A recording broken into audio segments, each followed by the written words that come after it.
Assalamualaikum warahmatullahi wabarakatuh. Bismillah, alhamdulillah. Wassalatu wassalamu ala rasulillah wa ala alihi wa sahbihi wa man wala wala quwata illa billah. Amma ba'du. Pada saudaraku yang dirahmati oleh Allah, alhamdulillah, puji syukur kehadirat Allah Subhanahu wa Ta'ala yang telah memberikan kita kesehatan, yang telah memberikan kita rezeki, yang memberikan kita segalanya dan bisa menikmati. Kita mengucapkan syukur kepada Allah dengan ucapan Alhamdulillahirabbil alamin. Kedua, salawat serta salam kita tujukan kepada junjungan Nabi kita, Nabi besar Nabi Muhammad SAW. Saudaraku yang dirahmati oleh Allah, banyak fenomena orang yang tidak percaya adanya sihir. Maka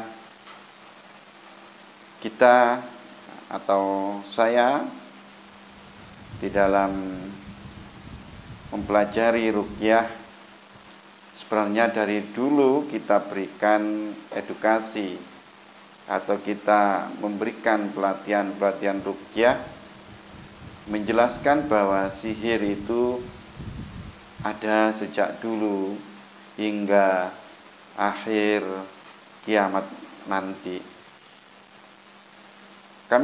Saya akan menjelaskan tentang adanya sihir dalam pandangan Al-Quran dan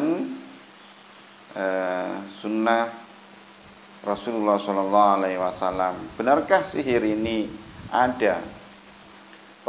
Pertanyaan tersebut timbul dikarenakan adanya sebagian orang yang tidak percaya dengan adanya sihir.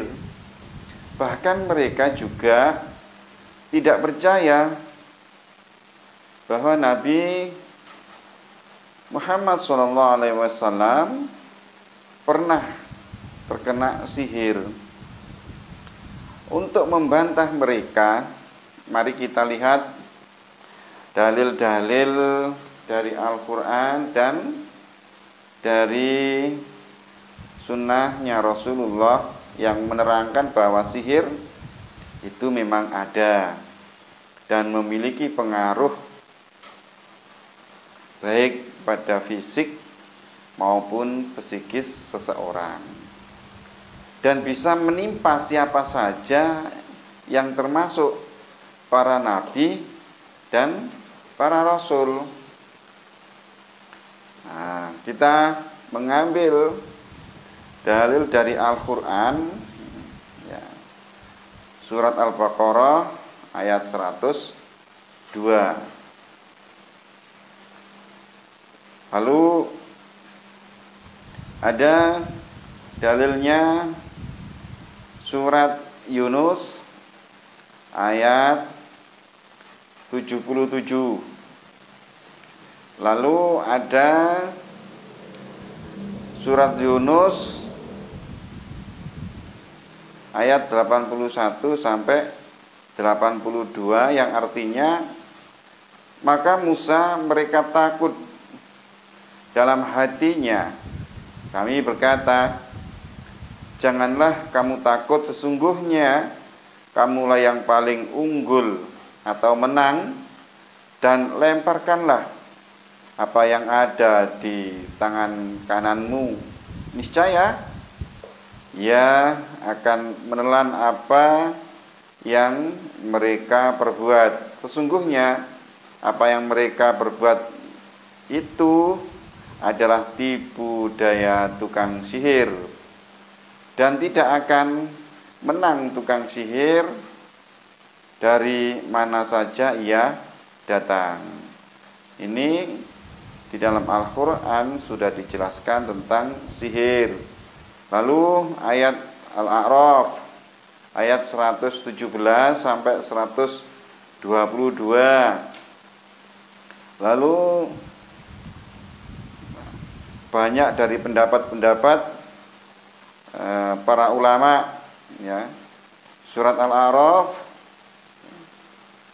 ada surat Al-Falaq 114 ayatnya 1 sampai 5. Katakanlah aku berlindung kepada Rabb yang menguasai subuh dari kejahatan makhluknya dan dari kejahatan malam apabila telah gelap gulita, dan dari kejahatan wanita-wanita tukang sihir yang menghembus buhul-buhul, dan dari kejahatan orang-orang yang dengki apabila ia dengki.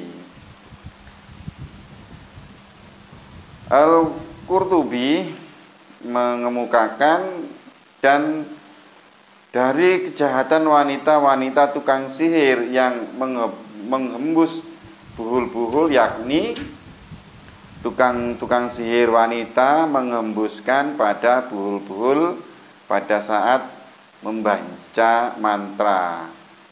Al-Hafidz Ibnu Katsir mengatakan, dan dari kejahatan wanita-wanita tukang sihir menghembus pada buhul-buhul. Buhul itu adalah suatu ikatan sihir, seperti tukang sihir itu mau menyihir orang. Kalau di bahasa terkenalnya di Indonesia itu namanya santet, ya. Kalau orang mau nyantet itu ada alatnya, berupa patung, berupa benda, berupa boneka, atau yang ditanam, atau yang digantung, atau disiramkan, atau ditaburkan. Nah, inilah yang namanya buhul sihir. Nah, yang kedua, kita mengambil dalil dari sunnah dari Rasulullah SAW.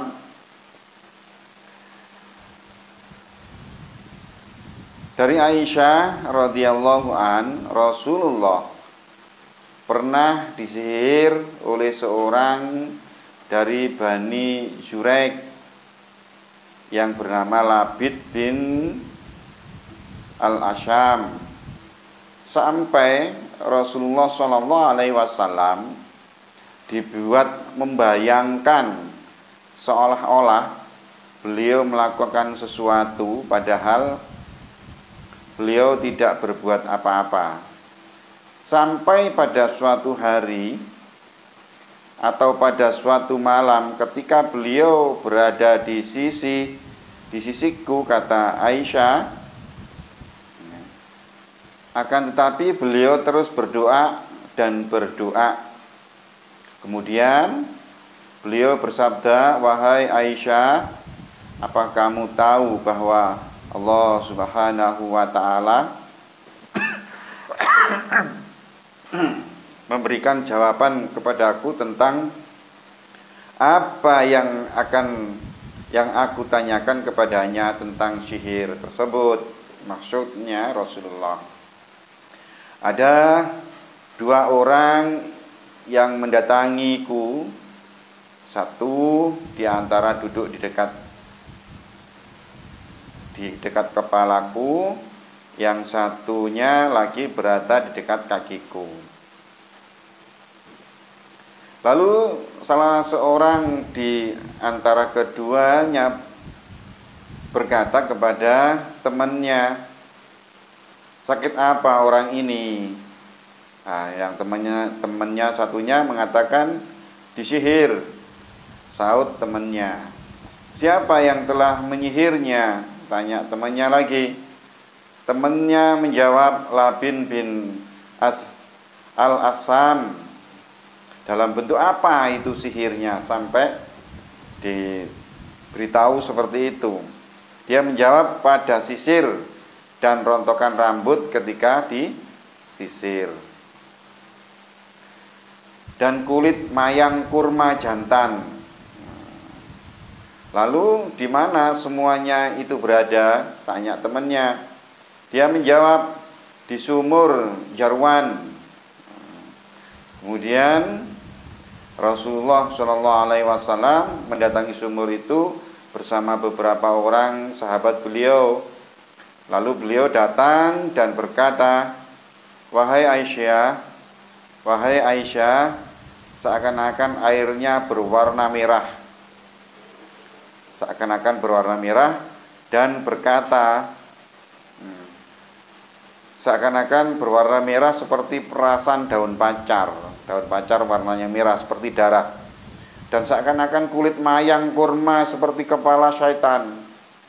Lalu kutanyakan, wahai Rasulullah, tidakkah engkau meminta dikeluarkan? Beliau menjawab, Allah Subhanahu wa ta'ala telah menyembuhkanku, sehingga aku tidak ingin memberi pengaruh buruk kepada umat manusia dalam hal ini.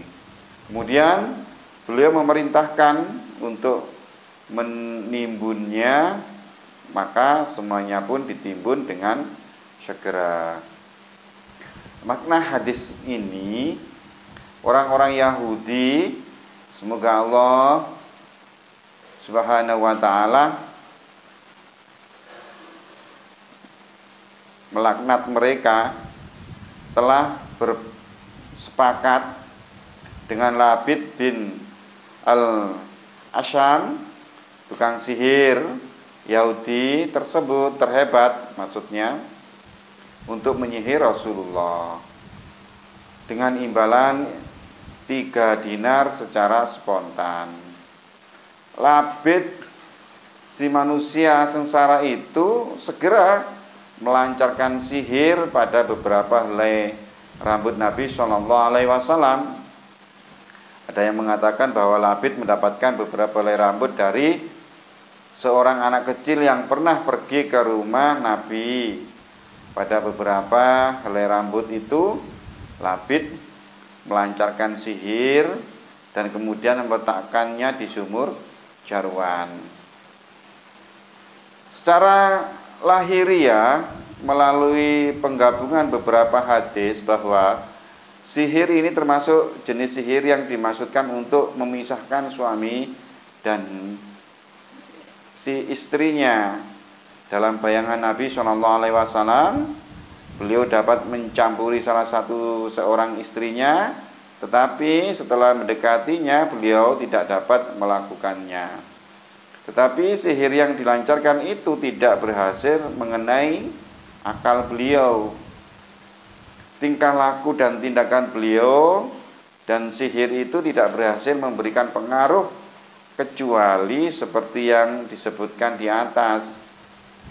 Nah, para ulama telah berbeda pendapat mengenai masa sihir itu berlangsung. Ada yang mengatakan 40 hari, dan ada juga yang mengatakan lain. Wallahu alam. Kemudian Nabi Muhammad SAW memanjatkan doa kepada Allah dan bersungguh-sungguh dalam memanjatkannya, sehingga Allah Subhanahu wa ta'ala mengabulkan doa dan menurunkan 2 malaikat. Jadi 2 orang yang datang ke Rasulullah waktu terkena sihir tersebut, itu adalah 2 malaikat utusan dari Allah Subhanahu wa ta'ala. Lalu yang salah satunya duduk di dekat kepala beliau dan satu lagi di dekat kakinya, salah seorang dari keduanya bertanya, sakit apa dia disihir? Nah, temannya satu, siapa yang telah menyihirnya? Nah, temannya tanya lagi, dia menjawab, Labid bin Al-Asham, si Yahudi. Selanjutnya salah satu malaikat itu menjelaskan bahwa sihirnya ada pada sisir dan rontokan rambut Nabi Muhammad SAW yang diletakkan di kulit mayang kurma jantan. Yang demikian itu adalah berpengaruh lebih kuat dan dahsyat, lalu ditimbun di bawah bongkahan batu di sumur Jarwan tersebut. Setelah kedua malaikat itu selesai memberitahu keadaan Nabi, mendeteksi atau mengatakan sesuatu kepada Nabi SAW, maka Nabi memberitakan untuk mengeluarkan sihir itu, dan Nabi memerintahkan, dan dalam beberapa riwayat beliau membakarnya. Dari penggabungan jalan perawinya hadis tampak jelas bahwa orang-orang Yahudi telah melancarkan satu macam sihir yang paling dahsyat kepada Rasulullah tersebut. Di antara sihir itu memang ada yang mengakibatkan kematian sebagaimana yang sudah diketahui, tetapi Allah Subhanahu wa taala melindungi beliau dari tipu daya mereka, sehingga sihir itu diringankan menjadi sihir yang paling ringan, yaitu sihir ikatan. Allahu a'lam. Saudaraku yang dirahmati oleh Allah, fenomena yang ada di media mensos, kalau ada orang yang tidak percaya sihir, dia muslim, itu salah besar, karena memang di dalam Al-Quran dan keterangan dari Rasulullah itu disebutkan bahwa memang sihir itu ada. Kalau sihir itu memang ada, apakah kita takut?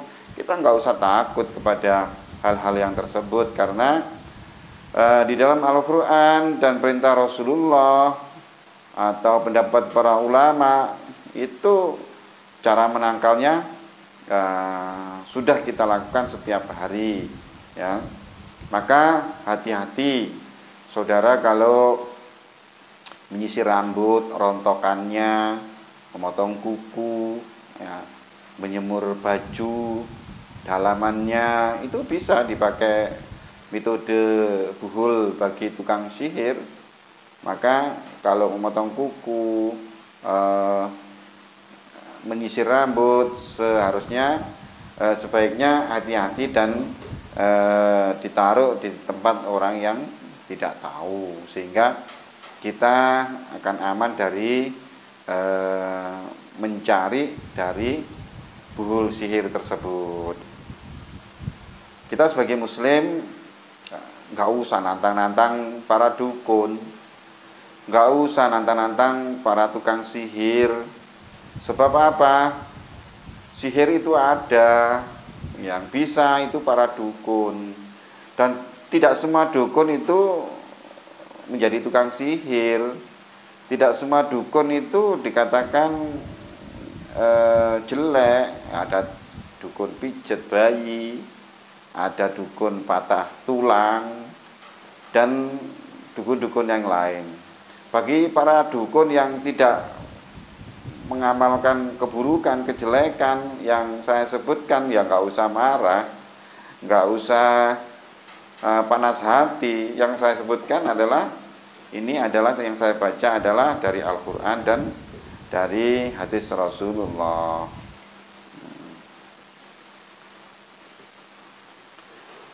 Jadi dari Al-Masyari mengatakan hadis tersebut telah ditolak oleh para pelaku bid'ah dengan alasan karena hal itu telah menjatuhkan posisi kenabian, menimbulkan keraguan terhadapnya. Masih menurut pelaku bid'ah, membenarkan hadis tersebut secara otomatis menghilangkan kepercayaan terhadap syariat. Mereka berkata, bisa jadi pada saat itu muncul bayangan bahwa Jibril mendatangi beliau, padahal Jibril tidak datang, dan seakan-akan malaikat Jibril menyampaikan wahyu kepada beliau, padahal tidak demikian. Lebih lanjut, pendapat Al-Masyari mengemukakan apa yang mereka katakan itu sudah pasti tidak benar, tidak benar sama sekali, karena dalil risalah yaitu mukjizat menunjukkan kebenaran apa yang beliau sampaikan dari Allah Subhanahu wa taala dan kemaksuman beliau dalam hal itu, dan membolehkan apa yang menjadi kebalikannya merupakan suatu hal yang batil. Abal ya, ini tentang pendapat-pendapat ya, tentang pendapat-pendapat mengenai sihir tersebut ya, sehingga tidak saya kemukakan. Intinya memang sihir itu ada ya, sihir itu ada, dan sampai hari ini sihir itu ada. Cuma kalau yang kita ketahui, kalau saya ketahui, dukun itu berwajah seram, pakaiannya hitam-hitam, terus memakai kemenyan, lalu merapal mantra dan lain-lain. Kalau sekarang dukunnya beda. Dukunnya itu ada yang membawa berpakaian rapi, pakai jas, pakai dasi, pakai mobil, sponsor lagi di dunia maya.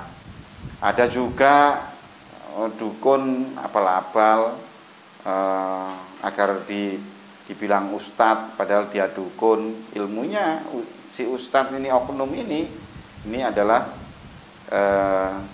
ilmunya dukun, sehingga kalau kita mengatakan dia itu adalah ustadz tapi dukun. Ini yang kita perankan ya.